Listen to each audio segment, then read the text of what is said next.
Bienvenidos, sean muy bienvenidos y muchas gracias. Gracias por estar con nosotros en este maravilloso día, llegándoles desde la hermosa ciudad de Guadalajara, Jalisco. Yo soy John Anthony Michel y esta es una serie de videos tutoriales sobre el derecho mexicano. Para usted, abogado, que quiere un pequeño repaso sobre estos temas tan importantes, alumnos en toda la República Mexicana, no se desesperen, la ayuda que han buscado ya está aquí. O simplemente, si eres del público en general y quieres saber un poquito más sobre el derecho, estos videos son para ustedes. Esperamos que sean útiles para lo que sean sus necesidades. Una vez más, yo soy John Anthony Michel y muchas gracias por acompañarnos.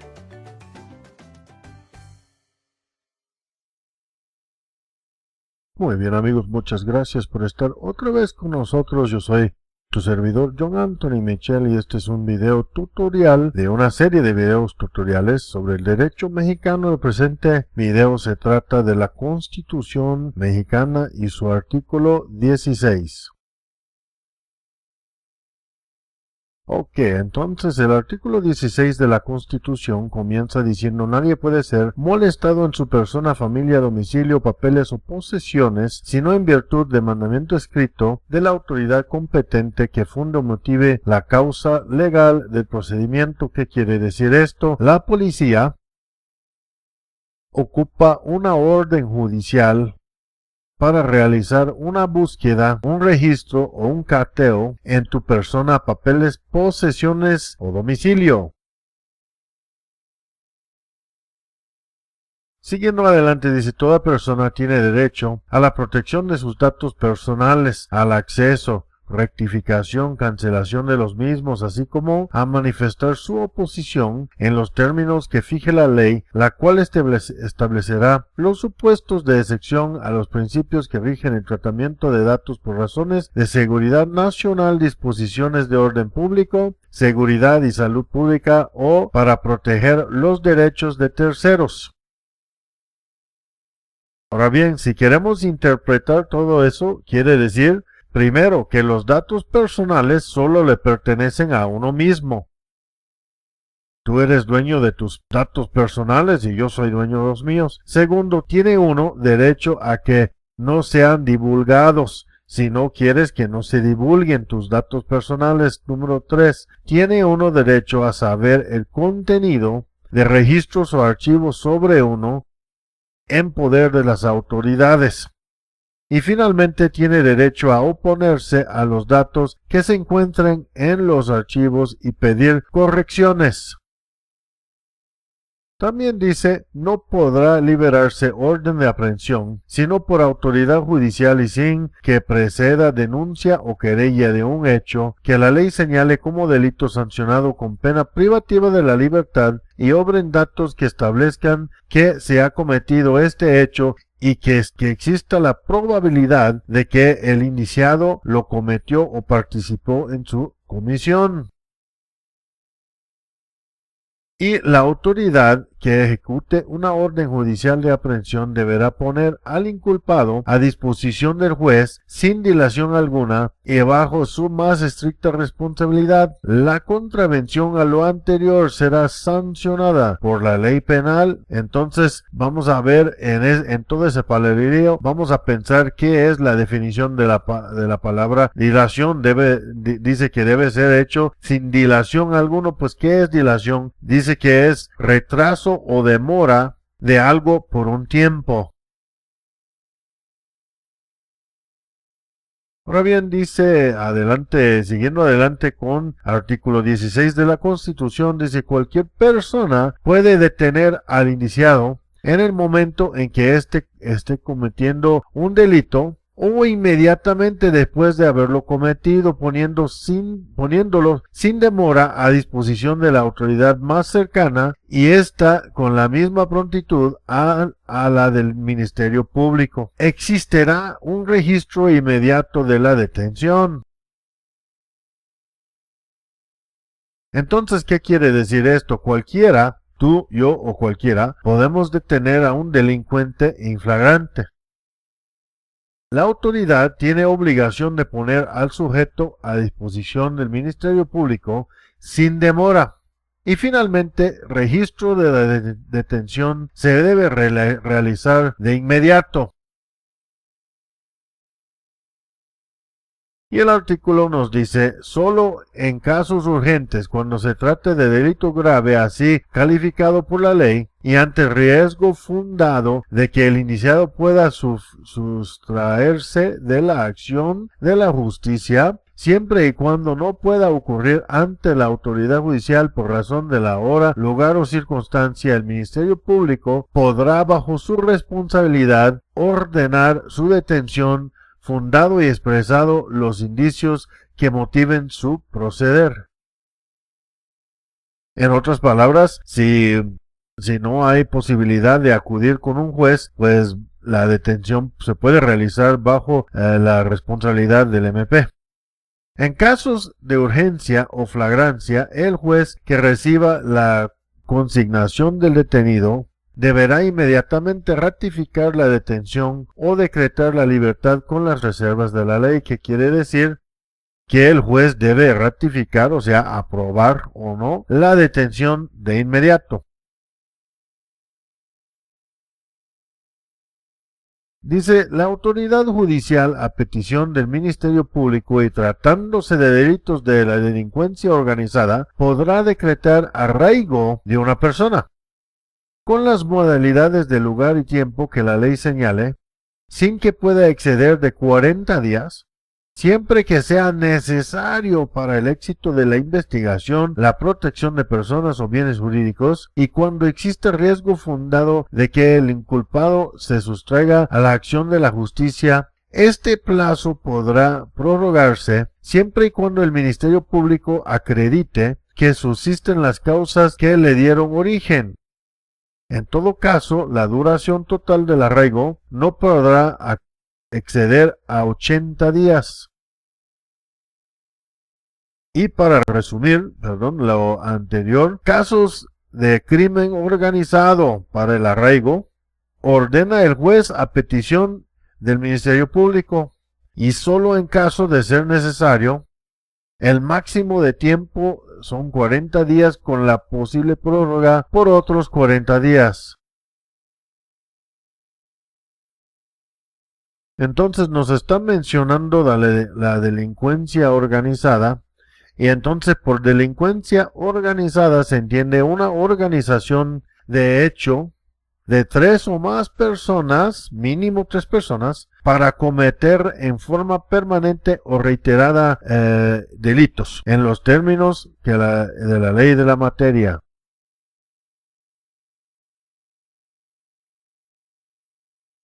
Dice, ningún indiciado podrá ser retenido por el Ministerio Público por más de 48 horas, plazo en que deberá ordenarse su libertad o ponérsele a disposición de la autoridad judicial. Este plazo podrá duplicarse en aquellos casos que la ley prevé como delincuencia organizada. Todo abuso a lo anteriormente dispuesto será sancionado por la ley penal. Y dice, en un máximo de 48 horas, el Ministerio Público debe liberar a un detenido o ponerlo a disposición del juez. Y el plazo puede duplicarse, o sea, a 96 horas, en caso de crimen organizado.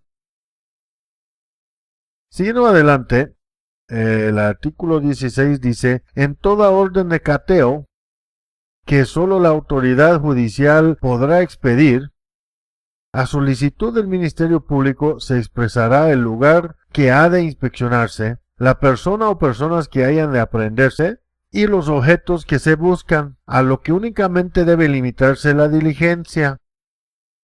Levantándose al concluirla un acto de circunstanciada, en presencia de 2 testigos propuestos por el ocupante del lugar cateado, o en su ausencia o negativa, por la autoridad que practique la diligencia.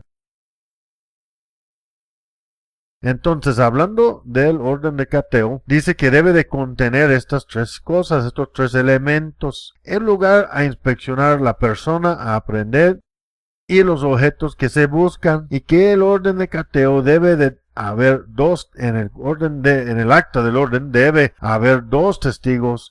Primer opción propuestos por el ocupante y en segunda opción la negativa o la ausencia, pues propuestos por la misma autoridad.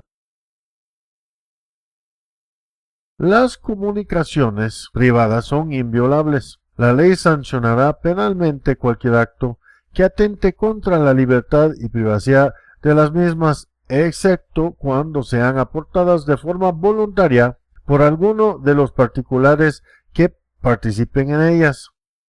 El juez valorará el alcance de estas siempre y cuando contengan información relacionada con la comisión de un delito. En ningún caso se admitirán comunicaciones que violan el deber de confidencialidad que establezca la ley. Exclusivamente la Autoridad Judicial Federal, a petición de la autoridad federal que faculte la ley o del titular del Ministerio Público de la entidad federativa correspondiente, podrá autorizar la intervención de cualquier comunicación privada. Para ello, la autoridad competente deberá fundar y motivar las causas legales de la solicitud, expresando además el tipo de intervención, los sujetos de la misma y su duración. La autoridad judicial federal no podrá otorgar estas autorizaciones cuando se trate de materias de carácter electoral, fiscal, mercantil, civil, laboral o administrativo, ni en el caso de las comunicaciones del detenido con su defensor. ¿Qué quiere decir eso? Bueno, en cuanto a la intervención de comunicaciones privadas, solo el Poder Judicial Federal los puede autorizar, y es a petición de dos tipos de personas: de la autoridad federal facultada o del título del Ministerio Público Estatal. La autoridad debe ser fundamentado y motivado. Y finalmente, no puede autorizarlo en materia electoral, fiscal, mercantil, civil, laboral o administrativo, o sea, solamente en lo penal, y que comunicación del acusado con su defensor. Dice el artículo: los poderes judiciales contarán con jueces de control que resolverán en forma inmediata y por cualquier medio las solicitudes de medidas cautelares, providencias precautorias y técnicas de investigación de la autoridad que requieren control judicial, garantizando los derechos de los indiciados, de las víctimas u ofendidos.